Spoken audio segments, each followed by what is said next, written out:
The rain in Manhattan didn't wash things clean. It only made the neon lights bleed into the pavement. I sat in the back of my town car, my hand trembling as I adjusted my silk tie. Beside me sat Julian, my only son, looking sharp in a suit that cost more than most people make in a year. He was checking his watch, his face a mask of practiced concern. "You okay, Dad?" he asked, his voice smooth as polished marble. "You barely touched your truffle risotto." I couldn't smell it, Julian, I whispered, the weight of the confession crushing my chest. The scent of the rain, the leather of this car, the perfume of the woman at the next table. "It's all gone, just a gray, hollow void." Julian patted my shoulder. "It's the age, Arthur. The doctor said the nerves are just giving out. That's why we need to finalize the Sterling Heritage papers tomorrow. You need to rest." I nodded, feeling 100 years old. We had just finished dinner at the Gilded Lily, the city's most exclusive restaurant. When I reached the penthouse, I realized my phone was missing. It contained the only photos of my late wife, Eleanor, the woman who had built the Sterling perfume empire with me from a single copper still. I couldn't lose it. I told the driver to turn around.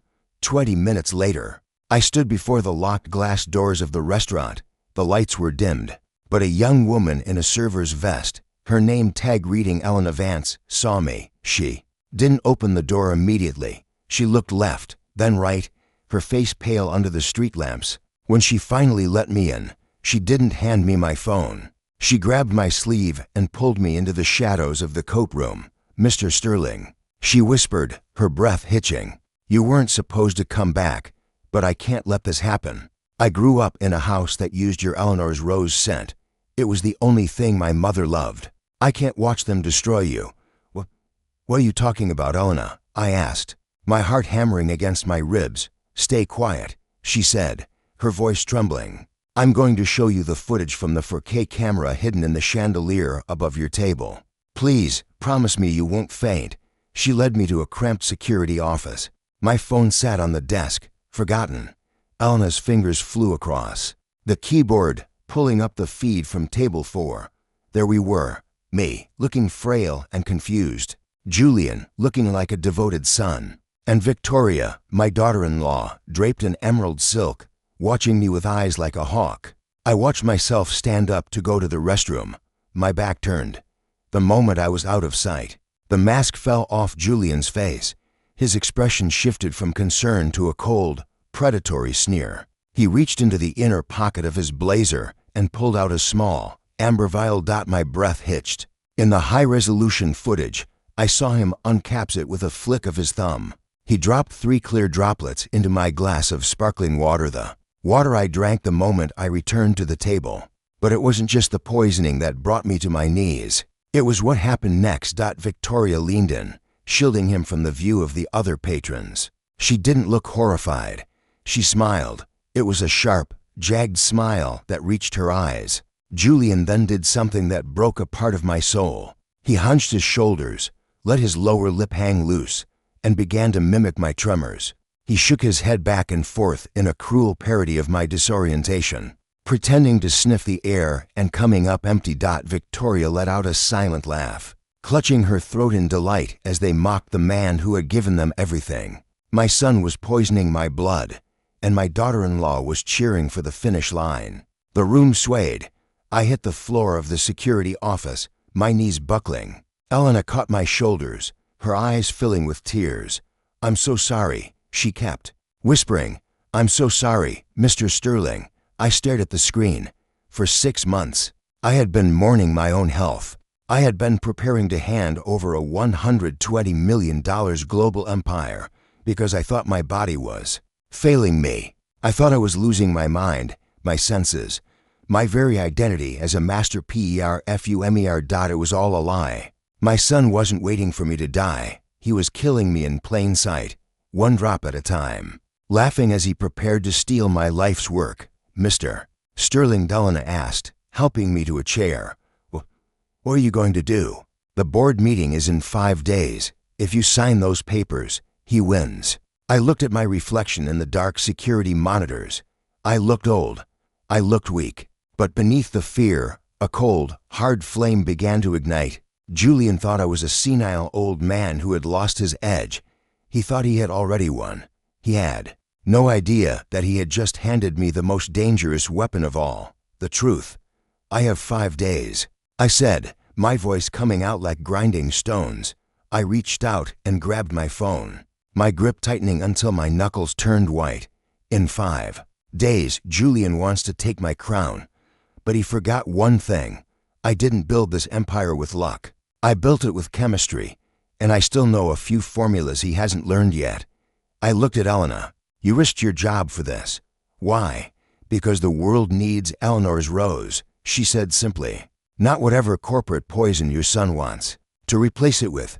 I stood up, the dizziness still swirling, but my mind was sharpening. "This ends Friday. I promised the empty restaurant. Julian wants a show. I'll give him a performance he'll never forget." The drive back to the Sterling estate in Tuxedo Park felt like a funeral procession. I sat in the darkness of the car, watching the world through the window, realizing that for months, I had been living in a curated nightmare. Every dizzy spell, every moment of confusion, every senior moment Julian had gently pointed out was a calculated strike. As I entered the grand marble foyer of my home, the silence was deafening. Usually, this house breathed. It was filled with the faint, lingering notes of bergamot, sandalwood, and jasmine, the base notes of my life.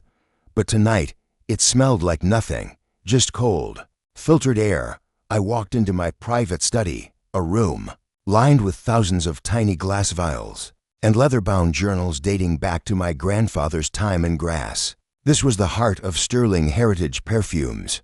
I looked at the portrait of Eleanor above the fireplace. She was the nose. She could identify a single wilted petal. In a field of 10,000 roses, we had built this $120 million empire on the sanctity of the scent. "I'm losing it, Eleanor," I whispered to her ghost. Or so I thought.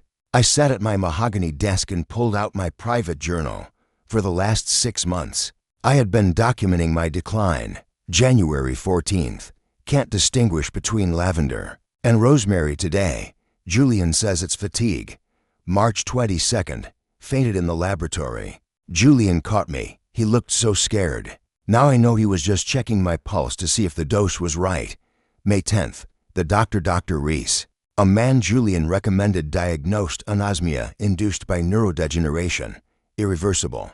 I looked at the name Dr. Reese and felt a surge of bile. How much had Julian paid him to lie to me? Or was the poison so sophisticated that it mimicked a natural disease perfectly?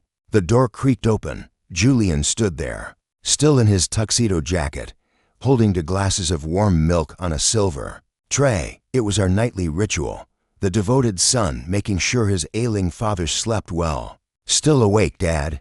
Julian asked, his voice dripping with fox tenderness. "You need your rest. Tomorrow we have the pre-board briefing with Victoria and the legal team." I looked at the milk. My stomach turned. Was this the delivery system, or was it the vitamin capsules he insisted I take every morning? I realized I had to be an actor. If I changed my behavior now, he would know I was onto him.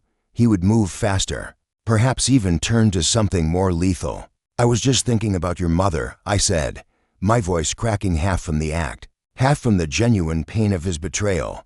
Julian set the tray down and walked over, placing a hand on my shoulder, the same hand I had seen on the monitor. "Steady and cold as he poisoned me. She would want you to be at peace, Arthur. The company is in good hands. I've already started talks with Global Scent Solutions. They have a new synthetic line that could triple our margins." "Synthetics?" I forced a weak cough. "But your mother, she hated synthetics. She believed in the soul of the flower." Julian's grip on my shoulder tightened, ever so slightly, a flash of his true impatience. "The soul of the flower doesn't pay for a fleet of Gulf Streams, Dad. We have to evolve. Now, drink your milk. It'll help the tremors." I waited until he left the room, his footsteps fading down the marble hallway. Then, I stood up and walked to the ensuite bathroom. I poured the milk down the drain, watching the white liquid disappear. I rinsed the glass thoroughly, my heart thundering. I needed to know what he was using. Julian was smart, but he wasn't a chemist. He was a salesman. To pull this off, he needed a supplier, someone with access to high-end rare compounds that could specifically target the olfactory bulb. Without causing a heart attack, I went back to my desk and opened the bottom drawer. Behind a false panel lay a set of keys to the carriage house. That was my sanctuary, my private lab where I did the real work. The work Julian was never allowed to see. He thought it was just a hobby shop for an old man, but it was a state-of-the-art facility. I slipped out of the back door, the cold night air biting at my skin. I didn't turn on the garden lights. I moved through the shadows, a ghost in my own garden. Inside the lab, the smell of ozone and ethanol greeted me. I pulled a small kit from the shelf, a toxicology screen I usually use to test the purity of raw essential oils. I reached into my pocket and pulled out the silk handkerchief I had used to wipe my mouth after Julian gave me my vitamins that morning. I had spit the pill into the cloth instead of swallowing it. I placed the half-dissolved capsule into a beaker of solvent. As the outer shell melted away, a dark, oily substance began to swirl in the liquid. "Let's see what you've been feeding me, Julian," I muttered. While the centrifuge hummed, my mind raced. Julian had mentioned Global Scent Solutions. They were a conglomerate known for industrial cleaners and cheap, mass-market fragrances. If Julian was talking to them, he wasn't just planning to run Sterling Heritage, he was planning to dismantle it. He wanted to sell our prestigious name to a company that made toilet bowl deodorizers. The computer beeped. The analysis was complete.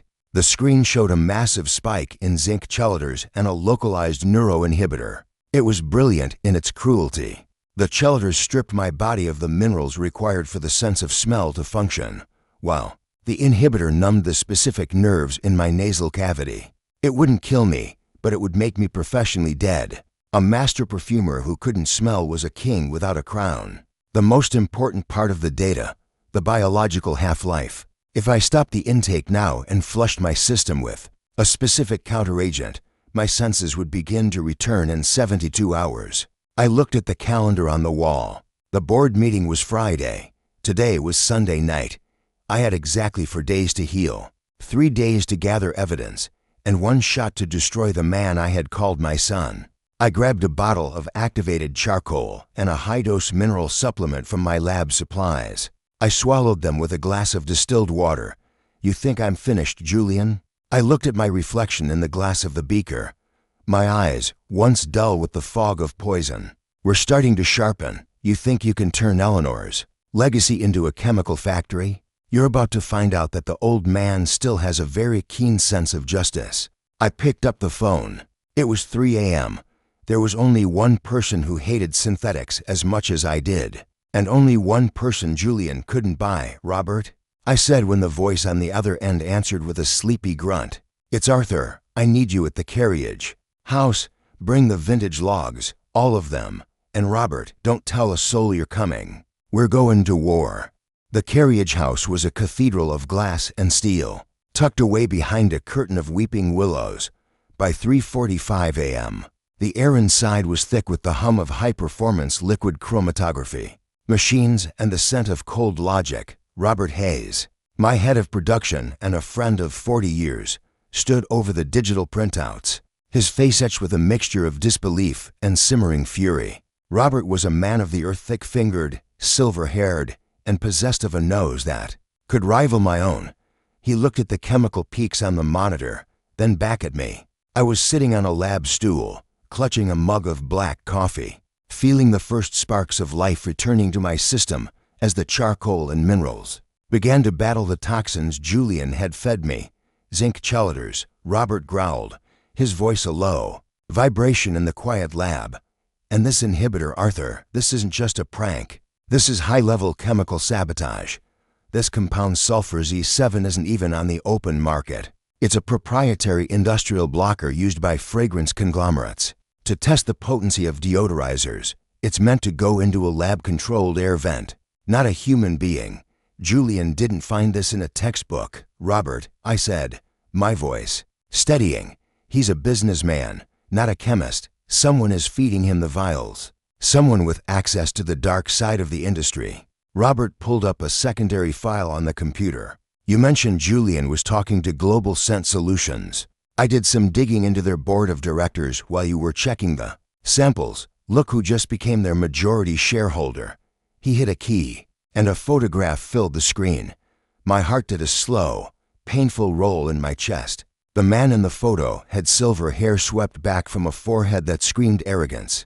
His eyes were cold, like chips of blue ice, and his smile didn't reach them. Victor Thorn. I whispered, "The man you blackballed from the Grass Perfumer Guild 20 years ago." Robert added, "The man who tried to convince your wife to use synthetic musk from a Chinese chemical plant instead of the natural oils from our own fields. He's been waiting for decades to get his hands on the sterling formula." The pieces of the puzzle clicked together with a sickening metallic snap. Julian wasn't just acting out of greed. He was being groomed. Victor Thorn had found the weak link in my legacy, my son's vanity and his mountain of debt, and was using him to dismantle the empire from the inside out. "Julian owes money, doesn't he?" I asked. Robert sighed and pulled a leather folder from his briefcase. "More than you think, Arthur. I had a contact in Atlantic City run a check. Julian's been playing high-stakes baccarat for years. He's down for $0.2 million to a syndicate out of Vegas. They aren't the type to send a polite late notice. They're the type to send a man with a heavy coat and a piano wire. So Victor Thorn pays off the debt, and in exchange, Julian gives him sterling. Heritage, I concluded. But Thorn doesn't want the brand. He wants the prestige. He wants to slap our logo on his cheap synthetic swill and sell it to every big box retailer in the world. He wants to turn Eleanor's Rose into a $5 body spray. I stood up, pacing the length of the lab. My senses were still dull, but a ghost of a scent. The sharp, acidic tang of the solvent hit the back of my throat. A sign of recovery. "We have to stop the board meeting, Arthur," Robert said. "We take this data to the police. We have the chemical evidence. We have the motive." "No," I said, stopping in my tracks. "Julian is my son. If I go to the police now, he'll have the best lawyers Thorn can buy. They'll claim the labs were contaminated, that I'm a senile man seeing ghosts. I need more than a printout. I need a confession, and I need to see exactly how far they've gone." "What are you thinking?" "The Rembrandt proposal," I said. Julian mentioned a new line. He said Global Scent Solutions has a synthetic line ready to go. That means they've already been testing it, probably right under my nose in the main warehouse. The warehouse is locked down tight, Arthur. Julian changed the security codes last month, said it was for efficiency. I smiled, a cold, thin expression.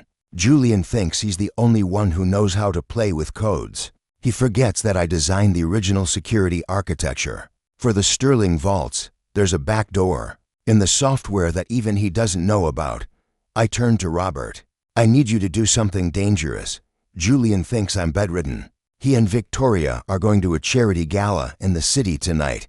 It's a Victor Thorn event. While they're sipping champagne and celebrating my demise, you and I are going to break into our own warehouse. And if we get caught, then I'm just an old, confused man who wandered away from his nurse." I said, "But if we succeed, we find the proof of what they've done to the vintage stock. Robert, if they've touched the 1980 to reserve, if they've tainted Eleanor's masterpieces with Thorn's chemicals, I won't just fire him.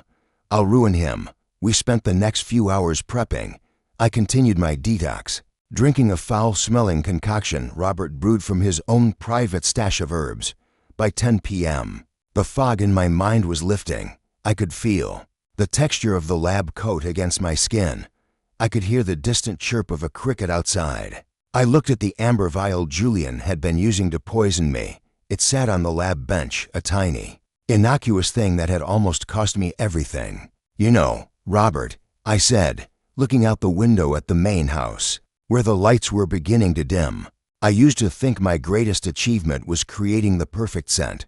I thought I was building something that would last forever. "You did, Arthur," Robert said softly. "No," I replied.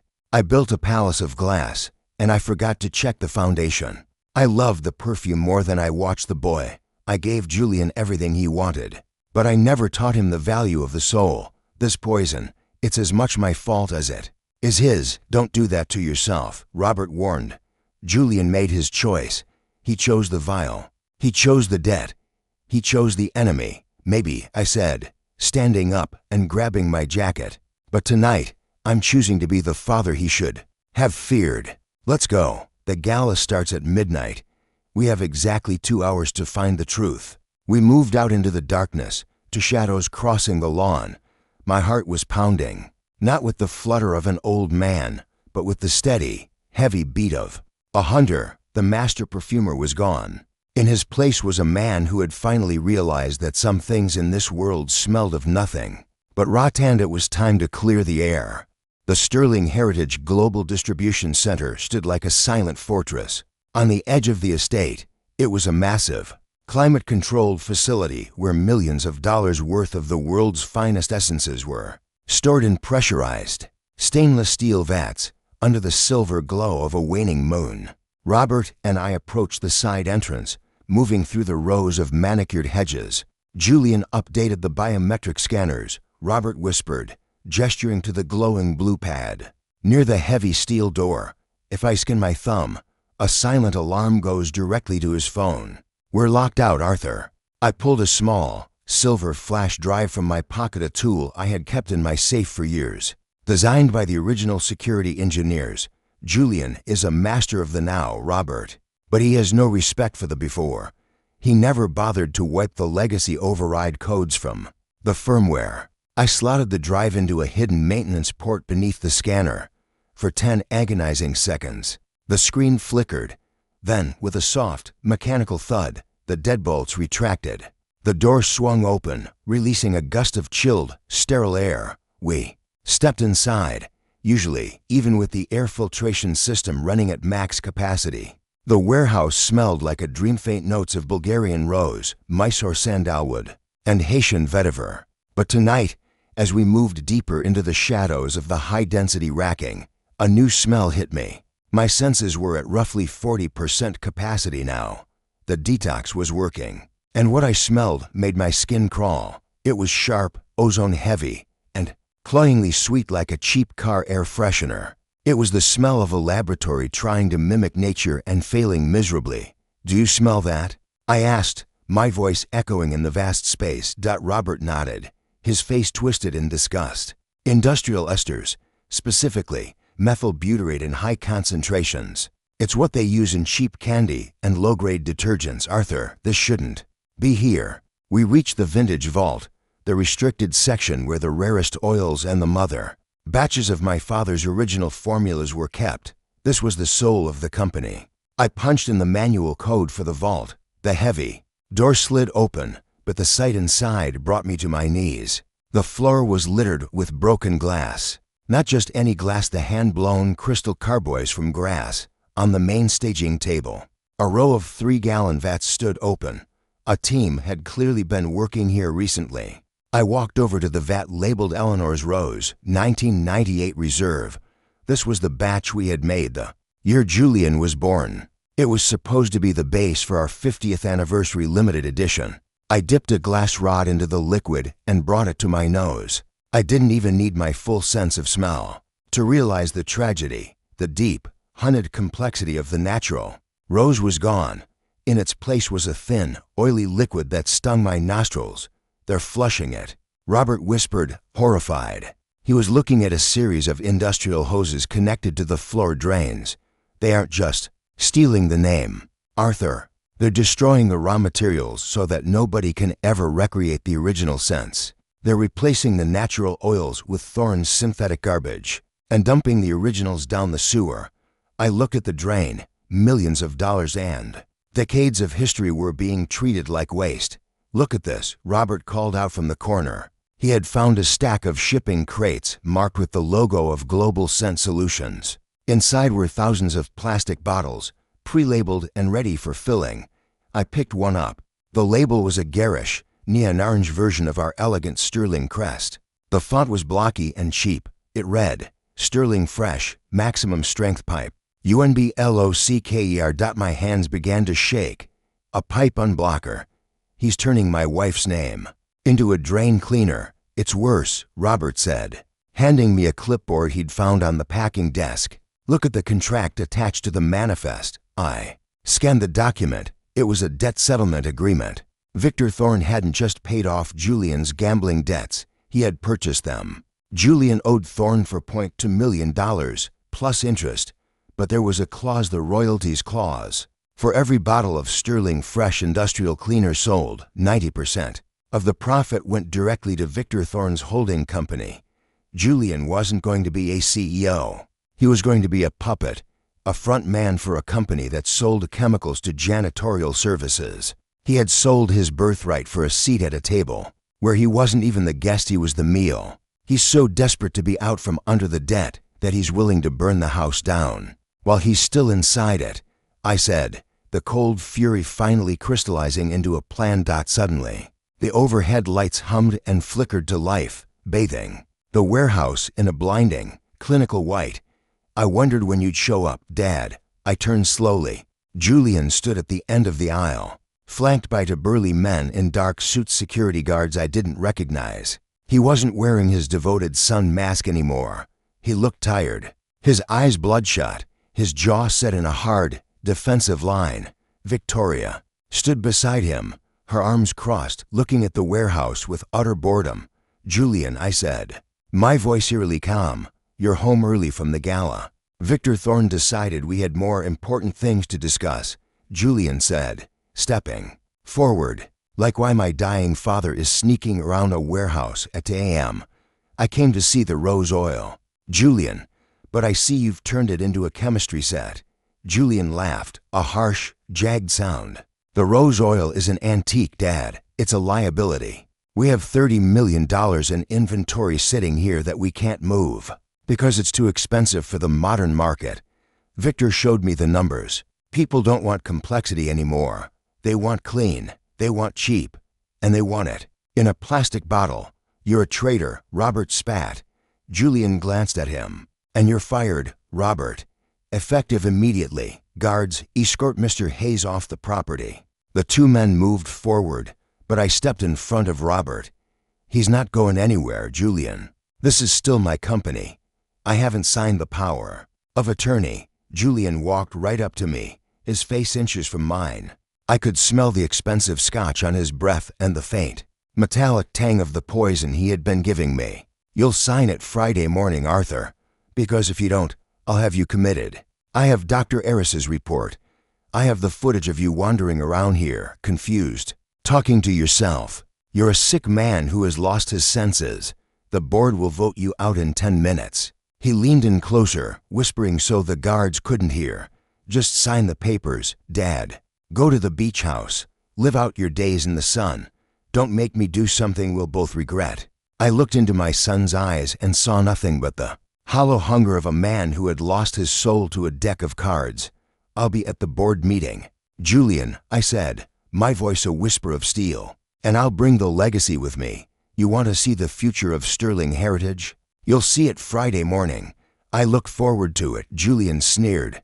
Guards, escort them out, and change the override codes, all of them.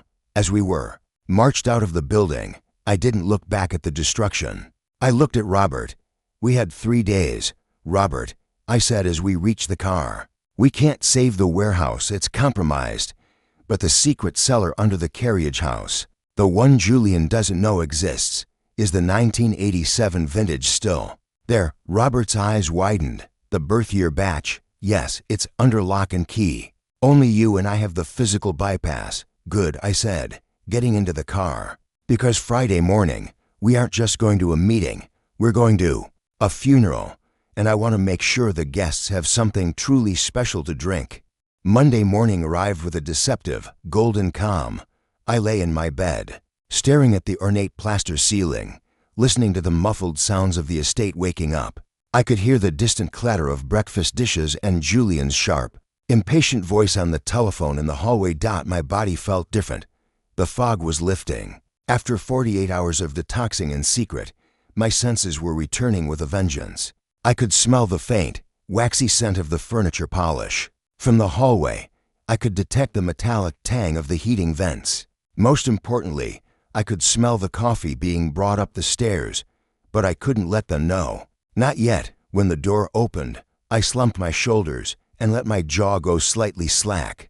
I practiced the vacant stare I had seen Julian mocking. On the security footage, Julian entered, followed by Victoria. She was dressed in a sharp, cream-colored power suit, her eyes already scanning the room for the legal documents. Julian held a small tray with my morning supplements. "Good morning, Dad," Julian said, his voice a forced melody of kindness. "How are we feeling today? Did the walk last night tire you out?" I let out a soft, dry cough and squinted at him as if struggling to recognize his face. "The roses, Julian, they didn't smell like roses. They smelled like pennies, like old copper." Julian shared a triumphant look with Victoria. "I know, Dad, it's the degeneration. That's why we're here to help. I have the updated power of attorney papers right here. We don't have to wait until Friday. We can sign them now, and you can go back to sleep." "No," I whispered, my voice trembling, "a performance that would have won an Oscar. The board must see. 40 years, Julian. I won't disappear. In the bedroom, I want to stand before the board one last time. Friday morning. I'll sign it then." Victoria stepped forward, her perfume a sharp, synthetic jasmine that I now recognized as a Victor Thorne prototype filling the room. It was cloying and aggressive. "Arthur, be reasonable. You're agitated. If you wait until Friday, it will be a spectacle. Do you really want the shareholders to see you like this?" "Friday," I insisted, letting a tear roll down my cheek. "At the New York office. I want to say goodbye to the company properly." Julian sighed, the mask of patience thinning. "Fine, Friday. But don't think you can pull any more stunts like last night. The warehouse is off limits. I've doubled the security." He handed me a glass of water and the amber vial. I took the pill, tucked it under my tongue with the dexterity of a magician, and swallowed the water. As soon as they left the room, I spat the capsule into a tissue and flushed it. The trap was set. They believed I was a broken man clinging to a final shred of pride. Late that night, Robert arrived at the carriage house. We had to move fast.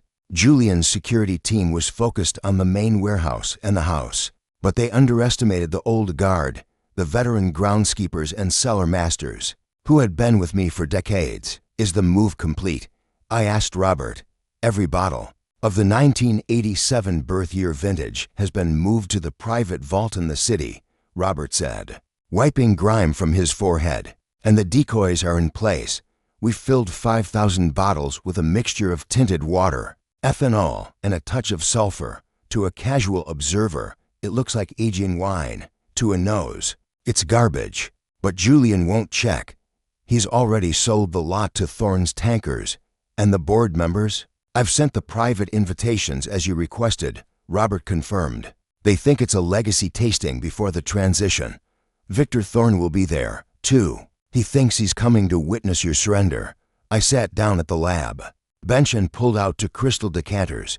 This was the most important part of the chemistry. I needed to create a sensory experience that would act as a physical trial. In the first decanter, I placed a sample of the 1987 vintage, the purest expression of sterling heritage. It was a scent that told the story of a summer rain, of Eleanor's laughter, of 40 years of integrity. In the second decanter, I prepared a cocktail. I used Thorne's synthetic base, the same industrial chemicals I had found in the warehouse, and most importantly a concentrated dose of the sulfur Z7 blocker Julian had been using to poison me.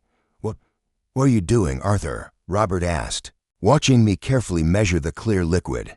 "Julian thinks he's a master of the senses because he can sell a dream," I said, my voice cold. "But he's never actually had to use his nose. He's lived in a world of spreadsheets and debt. On Friday, I'm going to give the board a test. I'm going to show them the difference between a legacy and a lie. And the poison, it's not enough to tell them he's a criminal, Robert.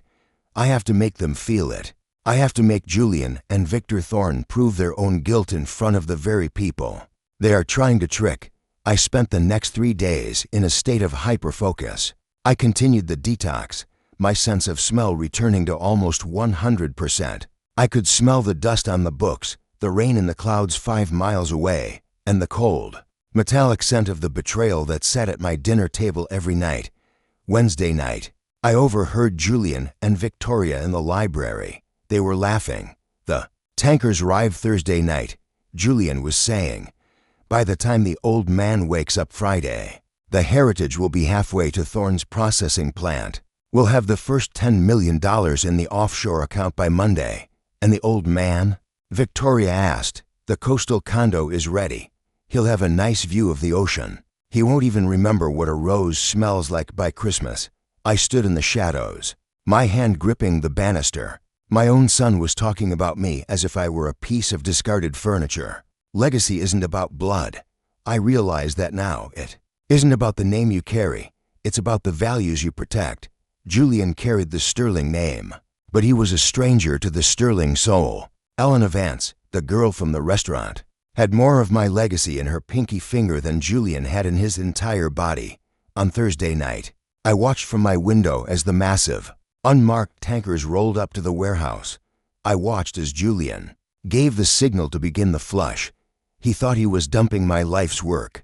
He didn't know he was pumping 5,000 gallons of worthless, tinted water into Victor Thorne's expensive trucks. I picked up the phone and made one final call. Detective Porter, everything is in place.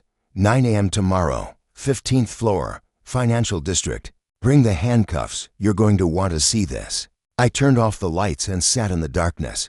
Tomorrow, the master perfumer would take his final stand. It wouldn't be with words, but with the one thing that never lies, the air we breathe. The night before the board meeting, Manhattan didn't sleep, and neither did I. While the city hummed with the electric energy of millions of lives crossing paths, I sat in a secluded suite at the Pierre Hotel. I had moved here under the cover of darkness, aided by Robert, leaving a decoy pile of pillows under a duvet in my bed at the estate. On the mahogany table before me sat the 2 crystal decanters. They looked like twin jewels, but they were vessels of truth and consequence. Robert stood by the window, watching the rain streak the glass. He had been my shadow for 40 years, and tonight, he looked every bit the weary soldier. The tankers are full, Arthur. Julian thinks he's pulled off the heist of the century. Victor Thorne's plant in New Jersey is already prepping the vats for the Sterling Fresh line. They have no idea they're about to process 5,000 gallons of industrial waste and red food coloring. Greed makes you blind, Robert, I said, my voice low and steady. But it also makes you lose your sense of smell. They stopped caring about the product months ago. They only care about the margin. I picked up the decanter containing the 1987 birth year vintage. My sense of smell was now fully restored, sharper than it had been in years, a phenomenon the doctors call sensory rebound. I pulled the glass stopper and inhaled. It was all there. The top notes of crisp pear and morning dew, the heart of damask rose, the very flowers Eleanor had handpicked, and the base notes of ancient cedar and amber. It was a masterpiece. It was a memory. It was my son's birth, the promise of a future, and the love of a woman who was no longer here to see what that future had become. I'm going to lose him tomorrow, aren't I? I asked, the weight of the realization finally settling in. Robert turned from the window, his expression softening. You lost him a long time ago, Arthur. When he placed the first bet he couldn't cover, when he looked at a bottle of your sweat and blood and saw nothing but a poker chip. You're not losing a son tomorrow. You're exorcising a ghost. I nodded, recapping the bottle. I keep thinking about Elena, the girl at the restaurant. She has no connection to this family, yet she risked everything to show me that footage. Why? Because she values the craft, Robert said. People like Julian and Victor Thorne think the world is made of numbers, but the rest of us, the people who buy your perfume to remember a wedding, a mother, or a first kiss, we know the world is made of feelings. Elena saw someone trying to kill a feeling. She couldn't stand for it. I looked at the second decanter. This was the poison vintage. It was a chemical mirror of the betrayal Julian had served me. At dinner every night, I had carefully calibrated the sulfur Z7 blocker. It was potent. One deep breath of this concentrated vapor would temporarily paralyze the olfactory receptors of anyone who inhaled it. If Julian and Victor Thorne were the experts they claimed to be, they would recognize the chemical sting immediately. If they were the frauds I knew them to be, they would pretend it was the finest scent in the world just to close the deal. The signal is set with Detective Porter, I asked. He'll be in the observation room. Robert confirmed.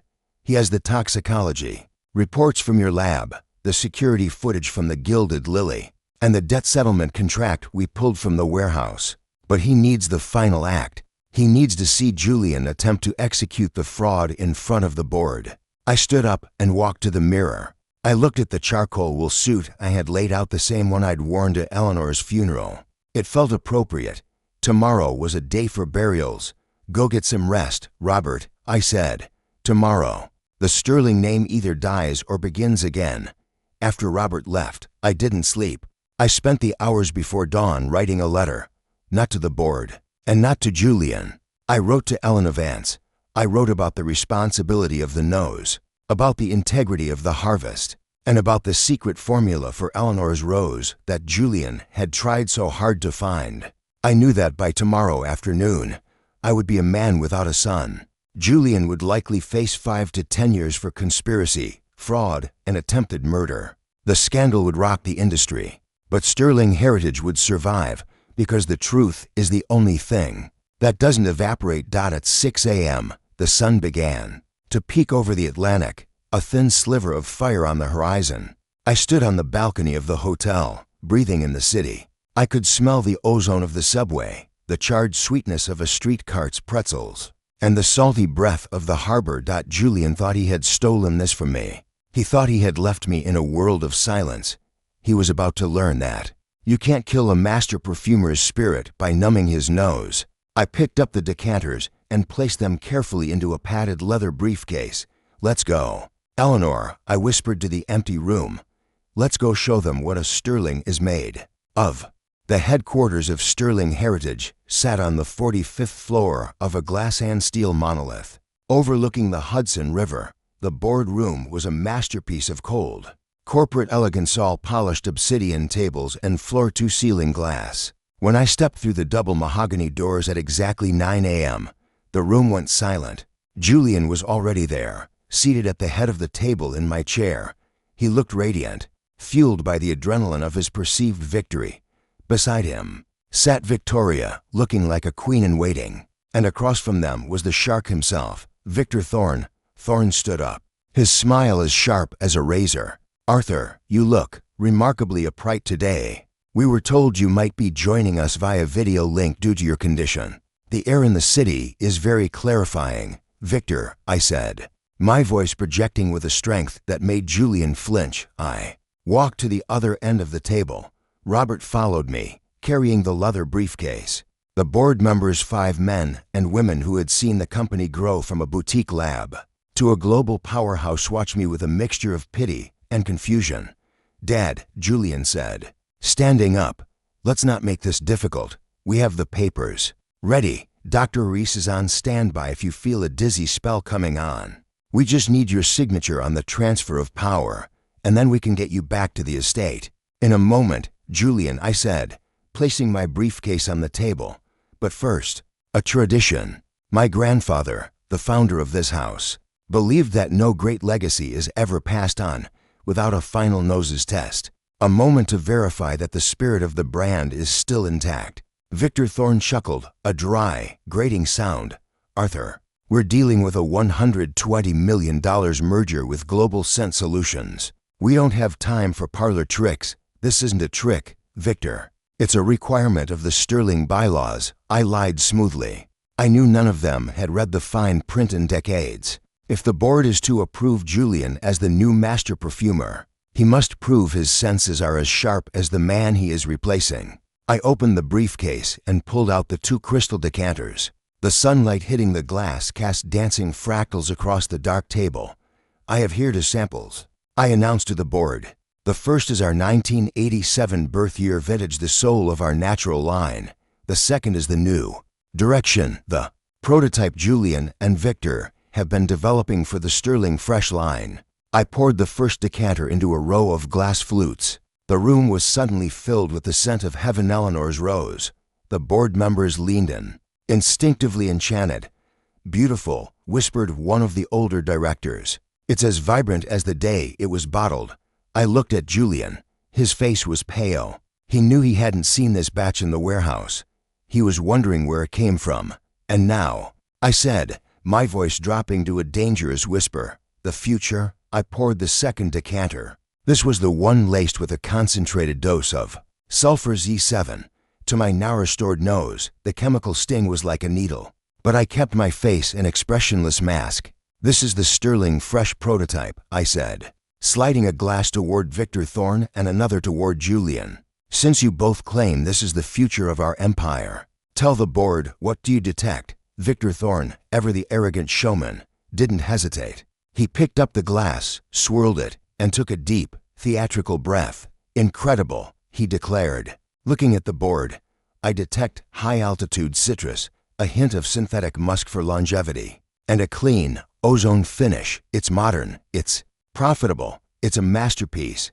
The board members looked impressed. Then I turned to my son. Julian, your turn. Prove to the board that you have the sterling nose. Julian looked at the glass. He was sweating. He looked at Victoria, then at Victor Thorne. He thought this was a test of loyalty. He picked up the glass and took a long, deep inhale. It's perfect, Dad, Julian stammered, his eyes watering slightly from the chemical irritation.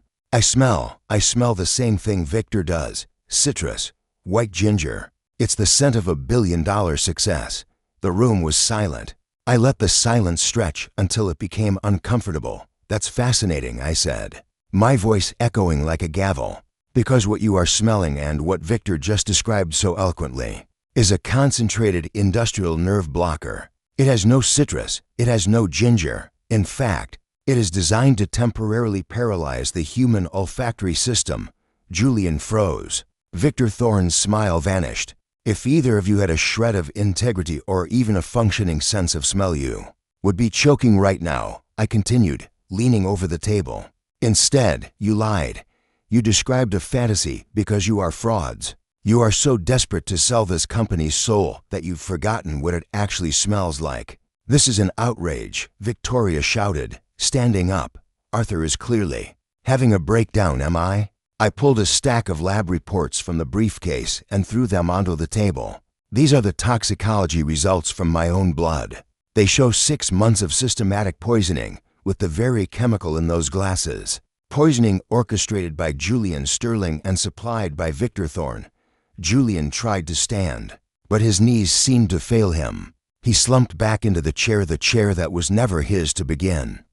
And here, I said, pulling out a tablet and hitting play, is the security footage from the Gilded Lily. I want the board to see exactly how my son prepares for a legacy transition. The screen showed the high-def footage of Julian dropping the toxins into my water. It showed him mocking my tremors. It showed Victoria laughing. The board members gasped, several of them turning away in disgust. And finally, I said, looking at Victor Thorne, I've been informed that your tankers are currently arriving at your New Jersey plant.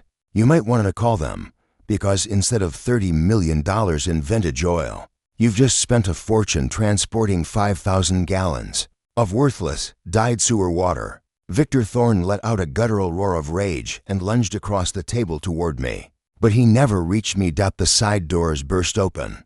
Detective Porter and 4 uniformed officers stepped into the room. Victor Thorne, Porter said, his voice cold. You're under arrest for conspiracy to commit murder, industrial espionage, and fraud. Julian Sterling, you're coming with us too. Julian didn't fight. He didn't even look up. He sat there, staring at the glass of poison, as the handcuffs clicked shut over his wrists. Victoria began screaming about her lawyers, but the officers led her out as well. The room cleared, leaving only me, Robert, and the stunned board members. I walked over to the head of the table and took my seat. The view of the Hudson was beautiful, but for the first time in my life, I didn't care about the view. I looked at the glass of the 1987 vintage, my son's birth year. Arthur, one of the board members whispered, "What do we do now? The company. The scandal will destroy us." "No," I said, my voice steady. "The scandal will prune us, like a vine.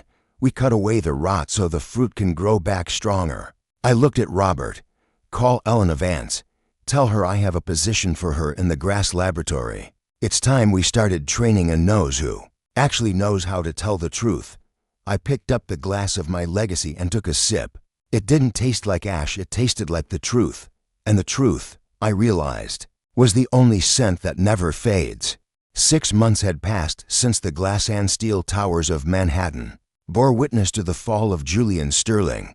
Spring had arrived in the Hudson Valley, and with it came a clarity I hadn't known in decades. The air at the Sterling estate no longer felt heavy with the metallic tang of secrets. It smelled of damp earth, blooming lilacs, and the promise of a fresh harvest. I sat on the porch of the carriage house, watching the morning mist roll off the hills. My health had returned fully, though my heart carried a weight that no medicine could cure. Julian was serving a 7-year sentence in a federal facility. Victoria, stripped of her assets through a grueling divorce and legal fees, had vanished into the social shadows of Europe.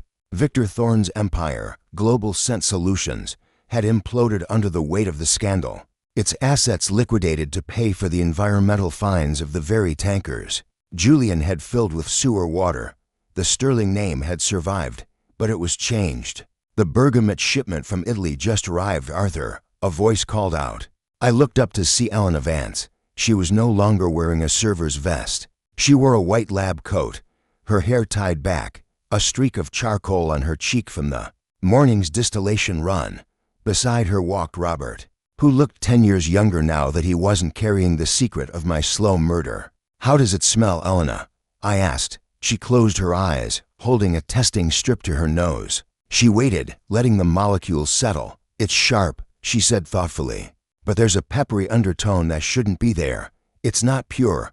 We should send it back. Robert grinned at me. See, I told you she was a natural. She's got the nose of a Sterling, even if she doesn't have the blood. That was the lesson I had learned at the highest cost. Legacy isn't biology. It isn't a crown you pass to someone just because they share your DNA. A true legacy is a fire that must be tended by someone who respects the flame. Julian had seen the company as a vault to be looted. Elena saw it as a library to be protected. I stood up, my legs steady. Send it back, Elena. We don't compromise, not on the bergamot, and not on the truth. Later that afternoon, I walked down to the edge of the estate, to the private garden where Eleanor was buried. I stood before her headstone, the silence of the valley wrapping around me like a shroud. I saved it, Eleanor, I whispered. But I couldn't save him. The grief was a sharp note, a top note that would eventually fade into a duller, more manageable bass note of my life. I had realized that I couldn't blame myself for Julian's choices, but I could honor Eleanor's memory by making sure the company stood for something more than just profit. I pulled a small, plain glass vial from my pocket. It had no label. This was the final result of 6 months of work, a new scent we were launching in the fall. I had named it The Awakening. It didn't have the overwhelming sweetness of our previous lines. It was complex, slightly bitter, but grounded in a deep, resonant amber. It was the scent of a man who had seen the darkness and chosen to walk back into the light. I poured a few drops onto the soil. He thought he could turn your name into a chemical for drains, Eleanor, but today the world knows you for what you were, the soul of this earth. As I walked back toward the house, I saw the tankers, real tankers this time, pulling into the distribution center. We were rebuilding the vintage stock, one pedal at a time. The board had offered me a permanent seat as chairman emeritus, but I had declined. I didn't want the boardroom. I wanted the lab.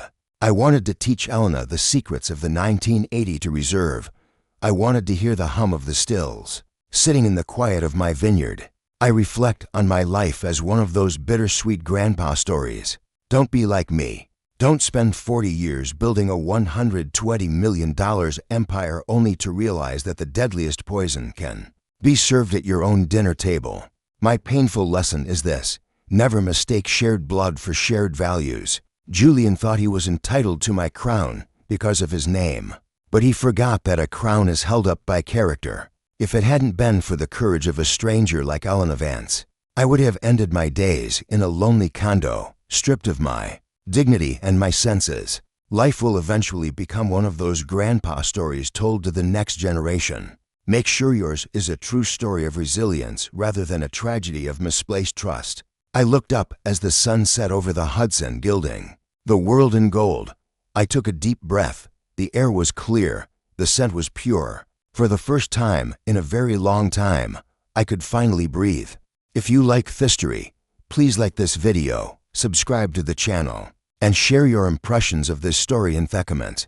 To listen to the next story, click on the box on the left. Thank you for watching.